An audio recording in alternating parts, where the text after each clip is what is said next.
brought you by Silver Pumps and Motors.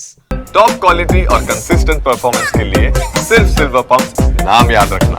Samantha మళ్ళీ ప్రేమలో పడ్డారా? విడాకుల తర్వాత హైదరాబాద్ వదిలేయడానికి, ముంబైలో ఉండడానికి కారణం అదేనా? కెరియర్ తో పాటు పర్సనల్ లైఫ్ ను కూడా అక్కడే సెట్ చేసుకుంటున్నారా? శామ్ సరికొత్త ప్రేమ కథలో నిజమెంత? ఒకవేళ నిజంగానే ప్రేమలో పడితే ఆ పర్సన్ ఎవరు? విడాకుల తరువాత సమంత కాన్సంట్రేషన్ అంతా బాలీవుడ్ పైనే. తెలుగు ఇండస్ట్రీకి రమ్మన్నా రావట్లేదు.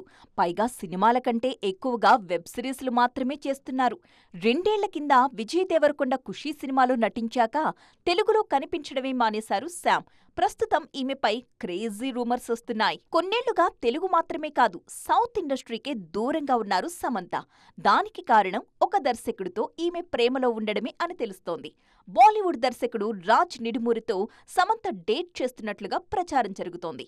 సమంత నటించిన ఫ్యామిలీ మెన్ 2, సిటాడెల్ సిరీస్లకు దర్శకుల్లో రాజ్ కూడా ఒకరు. మరొక దర్శకుడు డీకే. పైగా ఈ ఇద్దరూ తెలుగువాళ్లే. కొన్ని రోజులుగా దర్శకుడు రాజ్ నిడుమూరితో తరచూ జంటగా కనిపిస్తున్నారు సమంత. ఇదే ఈ ఇద్దరి మధ్య ఏదో ఉందన్న రూమర్స్ కి ఆజ్యం పోస్తోంది. ఆ మధ్య పార్టీలో కనిపించిన ఈ జంట ఆ తరువాత పికిల్ బాల్ అనే స్పోర్ట్స్ ఈవెంట్లో కూడా జంటగా కనిపించారు. తాజాగా ముంబైలోని కామన్ ఫ్రెండ్స్ పార్టీలోనూ కలిసే కనిపించారు రాజ్ అండ్ సమంత.